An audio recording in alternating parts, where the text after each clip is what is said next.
Hello, everyone. Thanks for tuning in to this video today. We're doing something a little bit different. I'm going to start bringing guests on to my YouTube channel so that I'm talking with other therapy clients about therapy, because my perspective is only one side and one very unique experience. So today I have with me a friend, Jackson. We've worked together before, and he has volunteered to come on and talk about his therapy experience with us.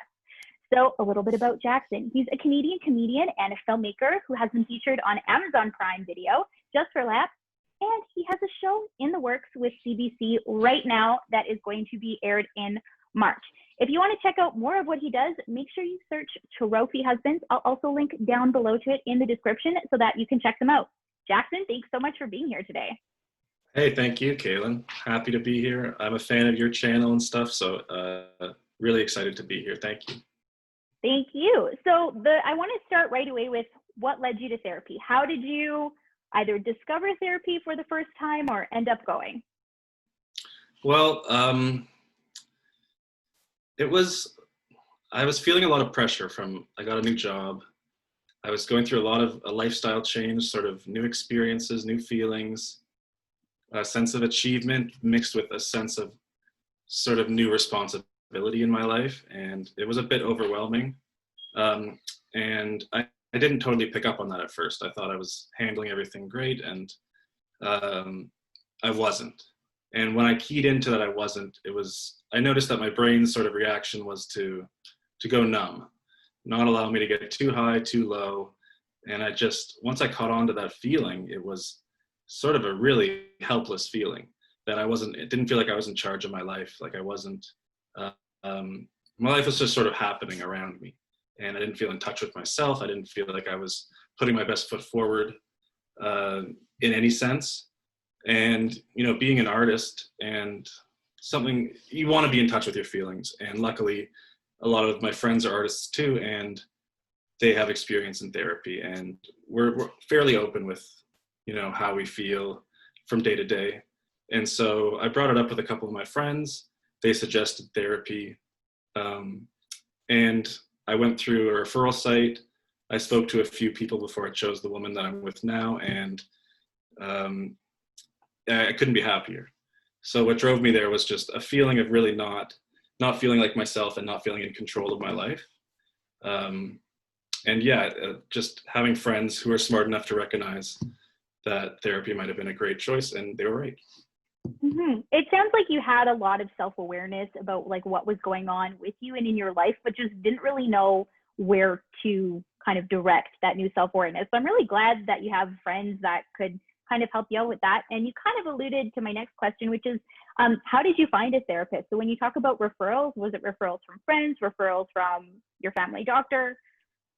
It was a friend who had gone through a website that it's an Ontario, I'm not sure the exact acronym, but basically give your name, what you're hoping to get out of therapy, mm-hmm. and they set you up, with student therapists, sometimes with fully licensed therapists, and just someone to talk to. And through that, you find, you experiment with one person or another, see exactly if you click, and then you work out, they have their fee, and you just sort of decide that what works for both of you. So yeah, I was lucky enough, because I always thought that you had to go through a doctor, you had to have like a real evaluation to be like, all right, you've been deemed worthy of seeing a therapist. And it's just not the case. So that was enlightening to have friends who had been through the process before. Yeah, thanks so much for sharing that, because I think that's a big hurdle that a lot of people face, is that you do need a doctor referral if you want to see something like a psychiatrist, but a psychiatrist has one of the highest levels of education out there. They can actually prescribe medication, provide an official diagnosis, but there's so many mental health professionals out there that, social workers are actually a great mental health professional for people to see, and they don't even realize that a social worker actually would provide the same kind of services. So what was your biggest hurdle for you in starting therapy? And did you find that it was before you actually got into therapy or afterwards? I think there's probably hurdles throughout, right? The biggest, going to begin with, the hurdle is just sort of accepting that you want help and that you're willing to be helped. Personally, that was mine anyway. Because I don't think like stuff that you do on your channel enlightens people about what it's really like. Because we all sort of have an idea from movies or whatever of what therapy is. And so the hurdle at the beginning is just kind of wrapping your mind around exactly what you're going to do and how it's going to help you. And then once I started to get into the flow of things, hurdles come up all the time where you have moments of uncomfortable self-realization, or just because you're putting yourself in new positions that you're not comfortable being in, being so self-analytical. And so I feel like I have those hurdles somewhat consistently still, and that means that's a sign to me that, you know, we're doing important work. I'm working on stuff that we're not retreading old ground. Every time I start to feel uncomfortable, it's almost always because I'm being honest with myself in a way I hadn't before. So those are good hurdles to get, I think. That's amazing. I love your answer. A+, not that we're marking anything here. So I want to talk a little bit about online therapy, because I know that you said you started with in-person sessions and then you had to move to online therapy, of course, once the pandemic happened. And I went through the same thing where I'd been seeing my therapist for just about a year and then we had to switch over to doing online sessions. So like, how do you feel about that? Do you find that you've had a preference? Like, do you like in-person therapy more than online therapy, or are there benefits to both in your eyes?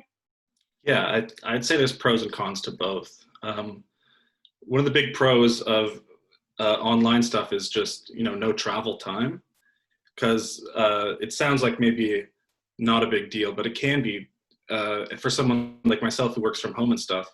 I can go right from a session online and take all that energy, that good feeling that it gets, and sort of put it to work right away for me in whatever sense I want. Whereas, you know, if you're taking the bus to therapy, you might be stewing about something on the way there, and then when you're on the way home, any number of things can be happening. But when you're just sort of doing it from the comfort of your home, there's also a feeling of ease that comes with being vulnerable in your house versus, you know, at maybe an office building or a place that, you know, would take more time to get comfortable. Yeah, it's your own safe space. Correct. Yeah. And I guess the major con is, personally, it's just easier to be distracted. There's, you know, making eye contact with someone through Zoom or through Skype. It's not quite the same as that sort of, you know, real connection you make when you're doing it in person. So to answer your question, there's absolutely pros and cons of both, and I'm enjoying online for now. Yeah, I think I'm in the same boat with you, where I enjoy that it's my own safe space and it's very convenient to be able to, you know, hop on to a session with my therapist and then hop off and go about my day. But I do miss the in-person connection, and I think there's something like really, really valuable to that as well. Yeah, I tend to agree. Yeah, I mean, I think if you're comfortable with your therapist too, like there's something they've made a comfortable, safe space that you get used to. And like sometimes I miss kind of going to that other place, you know, because I go to therapy knowing that once a week I have like that space is for me, like something to focus on and know that I have that coming. Yeah, absolutely. Awesome. Okay, now we're getting right into the nitty gritty, and I'm going way off into the deep recesses of the bane of existence for me when it comes to society. How is it for you being a man and going to therapy? Because I have watched so many people struggle with that. I've watched so many men just stay stuck in the same place because society, in my opinion, has not encouraged men in the same way that they've encouraged women to go and get help. And anybody who was, you know, raised as a man was kind of raised with a certain set of values to, you know, look a certain way about feelings or what kind of person they had to be. Whereas, you know, I kind of grew up in the girl power phase where it was very much encouraging young girls to do whatever you want, be whatever you want, like have that power, you know, all of that stuff. And it's even, you know, that doesn't even get into the conversation about how difficult it is for people of color and even women of color who have not gotten that same, you know, super positive female emotional power, you know, going on. So how has that been for you? I think I haven't found, it's a good question, because you're absolutely right. It's not encouraged amongst men, you know, good sort of deep analysis of one's self and feelings. It's not something that is widely, you know, pursued by men. I think it's just an unfortunate stigma that seeking help and wanting to talk about yourself and what might be wrong with you is viewed as weakness as opposed to strength, which I think, you know, it takes guts, it takes vulnerability to do something like that. But we're still a little bit behind the times of recognizing that. So as a man personally, I haven't dealt with any sort of repercussions from talking about going to therapy or anything like that. But you're definitely onto something as far as just the fact that society does not encourage men to be in touch with their feelings. It's just not seen as a valuable skill for men. And, you know, I think it's frustrating, and I wish more men would feel comfortable taking on the challenge. But first, I'll speak for myself. I haven't found that amongst my friends or my family. But I absolutely know that it's out there. Yeah. I'm happy to hear that you know, this has been a journey for you that's been a little bit easier, so that, you know, when you came up, and, you know, I believe that things are handed to you when you're ready to deal with them, that, you know, you felt that you could do that, and that you also already had a support system in the form of friends who were really open to having that conversation with you, and also, you know, sending you in the right direction. Because I think it is really difficult starting out for anybody, because like you said earlier, you know, you don't have to get a referral from your doctor to see a mental health professional. There's so many different ways to do it, but it's not necessarily something that is like widely known yet. You know, there's starting to be a lot of services and a lot of online services, but that's turned into a lot of noise, in my opinion. So what would you actually speak to that? Yeah, no, I think another thing that's important in trying to understand is that, you know, there's so many different uses for therapy. There's so many different versions of therapy. It's not just like you have to reach your breaking point and your last option is to go to a therapist. You know, it can be a preemptive measure. It can be something you do for 3 weeks and then you stop. Yeah. There's so many different ways of pursuing it that, like we spoke to earlier, just not featured as like, it's just not talked about, and it's not, the inner workings and the process is not widely explained. It's just not something that you learn about necessarily unless you really seek it. So I think what would be helpful as far as encouraging men and anybody to think about therapy at the very least is just making it easier to digest, making it understood that it's not a be all or end all thing. You're not a crazy person. You're not, this doesn't say something about who you are. It's not a failure if you need therapy. And I think, I'm sure we're on our way there. I hope we are, but we're not there yet. So anything you can do to encourage that, I think, is helpful. I really like something you said there, where it's not a failure to go to therapy. I really like that, because I think that a lot of people fear that if they can't do something on their own, you know, then that means that they're a failure. But we don't always look at things, I think sometimes even as adults, as, you know, nobody knew how to do math until somebody taught you. You didn't know how to read until somebody taught you. Right? Of course. You didn't know how to boil water to make pasta until somebody taught you how to do that, right? So I think that, you know, there are a lot of life skills or coping skills or ways to handle stress, especially in our super fast-paced world, that we're just not taught. Our parents can't teach us everything. We can't expect them to be perfect and hand it all down. So I really like that. Going to therapy, it's not a failure. I'm gonna do a whole video about that now. Excellent. It'll happen sometime in March. Yeah, I think if you tell somebody that you're in therapy, their initial reaction will be, what's wrong? Oh no, what's wrong? They feel sorry, or they feel like uh-oh, I don't hope I have to tread lightly right now because, Yeah. you know, Yeah. so just making it a little more common. It's like, these are things that are easy to do that I think people like yourself are trying to do, and it's appreciated. Thank you. Thank you. So all of that being said, what is something you really want to tell other men, or what is something that you want people to know from kind of your experience, especially as an artist? I would love to do another chat with you, or get a couple people together to chat about art and therapy, going to therapy as an artist, because that's a difficult career. So what would you want to tell other men? I sure don't have all the answers, but I think it's basically, it's just stuff we've touched on already. It's that it's not weakness. It's what it is beyond anything is curiosity of who you are and how, you know, you became the person you are and why you feel the things you feel. And I mentioned before that I felt like I was not in control of my life before I went. And control is a tricky word because there's only so much you can control in life. And if you spend your time trying to control everything, you'll drive yourself nuts. But the idea that you can put language to the feelings you're having, understand the patterns that, you know, put you in situations that you wish you weren't in, that can all be, you can affect all that stuff through therapy.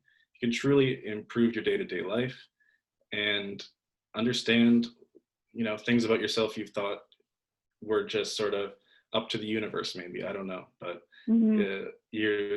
I think, don't be afraid to take a look.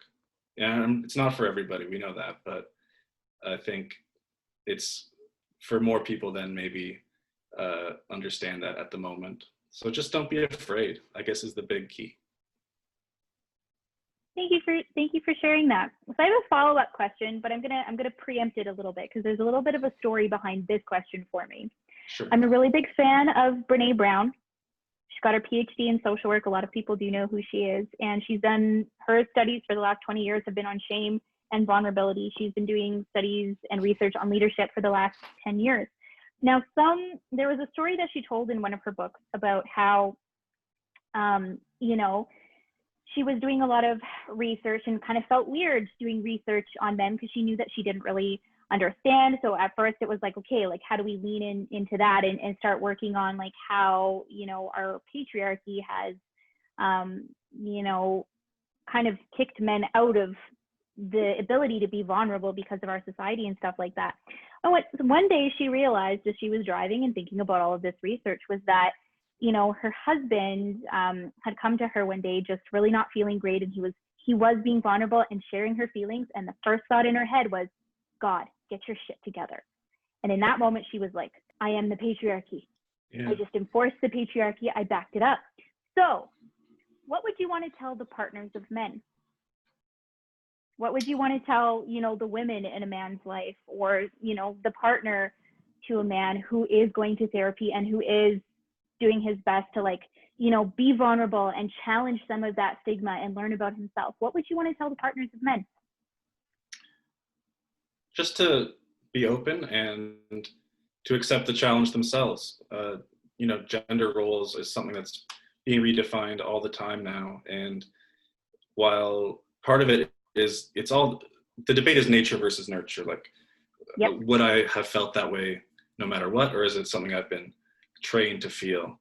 So just keep an open mind and, you know, try and be able to analyze that snap reaction like Brene is talking about, and not just give in to that. I mean, challenge yourself to also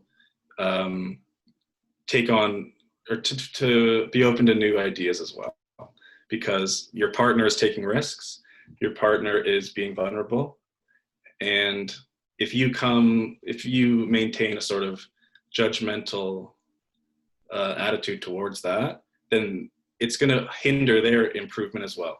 So I think the best thing you can do is just be open, try to eliminate any preconceived notions about gender that you can, and understand it's a process. I love it. I love it. All right. So Brittany Brown does this at the end of her podcast, Unlocking Us, where she has 10 rapid fire questions. So I have my questions here for you. So we're going to have a little fun before ending this call. All right. What is your favorite scent, like a candle or incense or food? Lemon. Ooh, okay. Citrus, but lemon, yeah. I like it. If you could learn any language instantly, what would it be? Italian. Favorite music genre? Favorite music genre? Tough. I'll say like a soft rock. Okay. I like it. A cosmetic or personal care item that you can't live without? A water bottle. Reusable water bottle. Always have one. I like that. Favorite movie franchise? The Matrix. It's a bit corny, right. but that was when I was I saw it when I was, I think, 10 or 11, and it stuck with me. So. Hey man, we all like what we like. A place in the world you want to visit? Japan. Absolutely, would love to go. Very nice. Favorite snack? Favorite snack, cheese and crackers. I'm a sucker for just cheese and crackers. Okay. What's on your kitchen table right now? A small Christmas tree or my roommate got from the dollar store. Okay. It's a little centerpiece for us. Yeah. I like it. Very festive. Your favorite binge-worthy TV show? Oh, so many. But gosh, say Breaking Bad, classic, can't go wrong, fantastic. All right. Recommend us a book. Okay.